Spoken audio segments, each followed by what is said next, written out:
Peace, and welcome to another episode of the Quranic Remedies, where we spend about 15 minutes exploring a page from the Quran together and seeing how we can apply the verses to our lives. And hopefully, with God's permission, it helps us heal our brain, body, mind, and soul.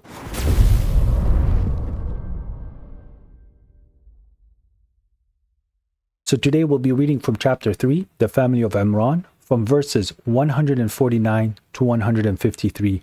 A'udhu billahi minash shaitanir rajim. I seek refuge to God from the accursed devil. Bismillahir Rahmanir Rahim. In the name of God, the gracious, the merciful. Ya ayyuhalladhina amanu in tuti'u alladhina kafaru yuriddukum ala a'qabikum fatanqalibu khasirin. O you who believe, if you obey those who disbelieve, they will turn you back on your heels and you end up losers. Wallahu mawlakum wa huwa khairul nasirin. God is your master and he is the best of helpers. سنلقي في قلوب الذين كفروا الرعب بما أشركوا بالله ما لم ينزل به سلطانا ومأواهم النار وبئس مثوى الظالمين. We will throw terror into the hearts of those who disbelieve because they attribute to God partners which he revealed no sanction. Their lodging is the fire, miserable is the lodging of the evildoers. ولقد صدقكم الله وعده إذ تحسونهم بإذنه حتى إذا فشلتم وتنازعتم في الأمر وعصيتم من بعد ما أراكم ما تحبون منكم من يريد الدنيا ومنكم من يريد الآخرة ثم صرفكم عنهم ليبتليكم ولقد عفا عنكم والله ذو فضل على المؤمنين. God has fulfilled his promise to you, and you defeated them by his leave, until you flattered and disputed the command and disobeyed after he had shown you what you like. Some of you want this world and some of you want the next. Then he turned you away from them to test you, but he pardoned you. God is gracious towards the believers. إذ تصعدون ولا تلون على أحد والرسول يدعوكم في أخراكم فأثابكم غما بغم لكي لا تحزنوا على ما فاتكم ولا ما أصابكم والله خبير بما تعملون. Remember when you fled, not caring for anyone, even though the messenger was calling you from your rear. Then he repaid you with sorrow upon sorrow, so that you won't not grieve over what you missed or what afflicted you. God is informed of what you do. Sadaqallahu al-Azim. God the Great said the truth. The verses here are carrying on in regards to warfare and how believers should approach warfare, right? So one thing that God is telling us, that if you obey those that have disbelieved, so obeying can have a wide range of meanings, but any command that is being issued to you from a disbeliever, the more loyal you want to be to God is the more you want to not obey what they tell you from almost anything. Yes, sometimes it sounds like it's counterintuitive. There are times where you do have to listen to what they're saying, is just because if they have a position of power or something where you're forced to give something up. But as long as you're recognizing that if I had an opportunity not to obey these individuals, I would not obey them. But the problem, what ends up happening in this day and age, where God says that you would turn back on your heel and you end up as losers. When you start to obey certain governments or certain entities or people that are disbelievers, that don't care about God, you start to put your trust in them unknowingly. So right now, if something occurs, you would probably call the local security, whether it's the police or whatever else that you have as a protocol in regards to somebody come helping you. But you then might find yourself in court where the court is against you, yet you're the one who called them for assistance. It's just because these individuals, they don't have this moral compass that the Quran is teaching us, and they do not truly think about the day of judgment, that they're going to be standing against their own actions. Because if they were cautious people and they were God conscious in what they were doing and what they were saying, they would recognize that there is a certain way of living that it is almost a mandatory for the human being. Now, the more these people, the so-called believers, start to trust these protocols and these systems that are designed not for the exaltation of God, not for the servitude of God, but rather servitude of other entities, they end up turning back on their heels. And then they lose track in how much they trust God or how much faith they have in God. When God sometimes shows you that the right thing to do is to do a certain action, but yet your society does not permit you to do this action, you would sometimes side with your society, and now that would make you turning away from what God has ordered you. So God is reminding you that he is clearly your master. He is your owner. He is your ally. He is the one who is protecting you. And that's why he's the best of helpers. So always seeking help from individuals that do not believe in God, or entities that do not believe in God, and putting your trust in them is always going to push you into disbelief. It's only because you are trusting an entity that is essentially fighting God in the system of God. Because they have not accepted the system of God, therefore they are going to try to apply what they understand, what they see in life based upon their own desires and their own self-driven morals that might not align with what God has said. And as I said, you turn into disbelievers. Now, there is a very interesting verse here where God is telling you one of the ways that he's supporting you. Those that are committing idolatry, or they are associating entities or things to God that did not come from God directly, those individuals, they're going to have a fear in their heart. So when they confront you, there's always going to be a sense where they're scared and you're not. And if you are feeling fear in your heart, then you need to realign yourself to the reality that it is all in God's hands and I am on God's side. Therefore, I am going to get what I deserve from God. And God is gracious to his servants. God is merciful to his servants. And God is the one who's protecting his servants. So it is always a good place to be as long as you're driving and pushing yourself on the side of God. Now, one thing that I noticed is those people that do associate to God, even if it's not in the battlefield, they tend to have this fear, this rob, which does not only mean fear, but this terror when their books or their entities are mentioned. So I see there's a certain sect in the world where when you do mention the Quran, which they claim they believe in, those words don't really affect them. But as soon as you start to quote the other books that they've associated to God, you could see that they have a standstill that if I disobey here, that I'm going to be in trouble. God has designed the world that when you start to associate to God, you start to fear those entities that you have associated to God because you've given them a prestige that they do not deserve. So essentially, it's going to work against you. It's going to work against what you were supposed to be doing as a human being. Now, the way that you understand, or the way that you escape this, is realize that it was a point of error. It was misguidance, you associating these entities to God. Now, obviously, the Quran is talking in black and white. So it's giving you the ultimate example, or the people. Here, God, when he's saying the mushrik, right? Those alladhina ashraku billah, those who associate to God, he's talking now people who are saying there's multiple gods. God is here clearly telling us that their end is the fire. That that's where they belong because they are oppressors. Because they are fighting people who believe in one God. Yet you don't see the people who say they believe in one God want to go aggressively and try to physically force those polytheists into into believing into their religion. But it's almost a certainty that as long as you're making a big enough wave or ripple in your society, being a monotheistic believer, a proper monotheistic believer, they're eventually going to attack you.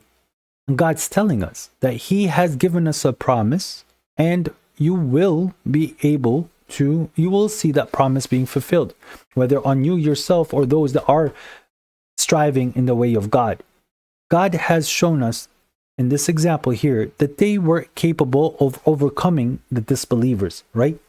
And after they have noticed them, or they've actually surrounded them or took over them, they have ended up being defeated. They ended up being faltered, and they started to disobey because there was now some internal arguments. Some people want this worldly life, and some people want the hereafter. So some individuals started to fight in regards to what they would be gaining here, while the others are fighting for the hereafter. But God is still accepting the sacrifice of both ends, but he's telling you so for you to judge your intentions on why you do what you want, right? And then God, he separated the other people, the enemies, away from him, so they were able to surround them, and then he let the disbelievers go for a moment of time. It's just so the individuals would be tested, to see that they were not that victorious at that point, but yet they were able to get the upper hand. But then the story changes, where now it seems like they came with a bigger force. And the individuals that were with the blessed prophet, they started to turn away, and they started to fled. And they started not to care about the religion of God, which this is a great sin. You running away in battle is not something that you're supposed to do. And this is something that is extremely aware. They're aware of this already, because the chapter that was telling them that it's time for you to fight, it's already mentioned that whoever turns away in battle, for those people are now the immorals, and they are going to face a punishment. So here, God is showing them a way that they had to understand that they're, even in those circumstances, God can show you a way of forgiveness. So later in the chapter, he shows how, like, the people were inflicted by what the devil was pursuing them, thinking that they were already good people. And then when they realized that they didn't get the victory that they were supposed to get, and they lost more people than they should, and it seems like now they're on the way of defeat, they started to run away from battle. And because of these actions, because they broke away from the loyalty, what ended up happening is they started to feel sorrow, because they know they were not supposed to run, and it seemed like they had no opportunity or any other way other than to retreat and run away. But you could see that the messenger was still standing his ground. The messenger was calling them from behind, like, guys, come back. It's not over. So you see the people who are actually in tune with the message of God, that they are not going to run away. And this sorrow that these individuals felt was almost an expiation of what they endured in that moment. These individuals that were next to the blessed Prophet Muhammad, that we are actually reading about now, they were used as a sign for us to understand how the human being acts in those moments. This is something that is why the Quran is being sent to the blessed Prophet to the time that it was sent. Because it was almost a perfect situation for us to understand who we are in different situations and different moments. And when the environment is correct and you could see these verses being played out, you're going to see people on your side, when they believe that they're going to win, they get excited for the worldly gains. While others, you could clearly see that they're not too concerned about the worldly gain, but they want to serve their Lord and their God, for God to be happy with them. And then you see individuals that are turning away in battle when they know deep down that it's wrong. And they might have thought that there was no option other than to run, but if they stood their ground, then that would have given them the best results.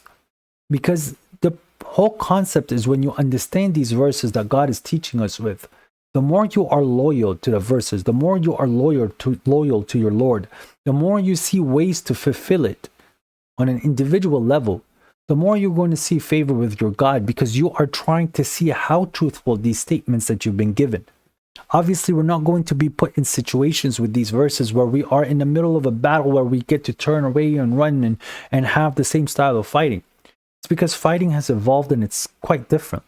But still, the actual human being has not changed in the way that he perceives, in the way that he reacts to certain things. We might have changed certain things about ourselves in the way that we handle things, but the actual mentality and the way that his reaction is going to be, the human being, that won't change. Same way those people smiled before is the same way people smile now. Smiling, getting angry, and all of those emotions don't truly change. And the way that we handle confrontations, that's not going to change either. This is something that is in part of our psychology. And when I use the word psych, it means your soul. So in the middle of the battle, when you are fighting, even on a spiritual sense, when there is a point of contention and there's a huge confrontation from the enemy, you see a lot of people on your side, they do turn away and go. But it does not mean that just because somebody turned away, that now he's casted to hell. If you do not correct your error and you're okay with the running and you're justifying the running away from battle, then it is game over for you, because you have been given a great opportunity for you to be one of the best, and you turned away for something so measly, which is just a few more years or a few more months here on earth. There would have been a lot of other people in the history that would have loved to have your position, which they would not have turned around. And if these people individually truly believed in the message of God, they knew that if they stood their ground, enough of them, they would have been victorious. And even if it might look like a defeat at that moment, it would still be the victory on the day of judgment. So no matter what, it's always the victory on both ends. You either having to gain victory and winning against your opponents, or the other side is you become a martyr and you had the ultimate prize at that point. So these are concepts that are presented to the Quran on the way that you should be approaching physical attrition and warfare. I know this is a sensitive subject to a lot of people, but this is a must, because you could see the criminals in this day and age on how much war they cause and how much pain and suffering they put others in just because of their own personal gains. It's got nothing to do with God, and it's got nothing to do with religion most of the time. And a lot of individuals that are fighting, when they say it's in the name of God, they do not follow these instructions that God has given. Because if you truly understand why these instructions were given, it's almost surgical in the way that you start to fight. Instead of making mass casualties and letting it spread for a long time, you become very precise in what you need to do, because you want to finish the pain as fast as possible, not only for yourself, but for your own community. So you start to fight in a way where it is honorable, and you do want to just go for the kill and end the story as quick as possible, instead of trying to target the other community in a way that you start to oppress them, which what we see nowadays time and time again. Back in the day, if you killed the king, the war is over. If you killed the leader, the war is over. If you killed the president, the war is over, because the king, the leader, or the president, they would most likely be on the battlefield.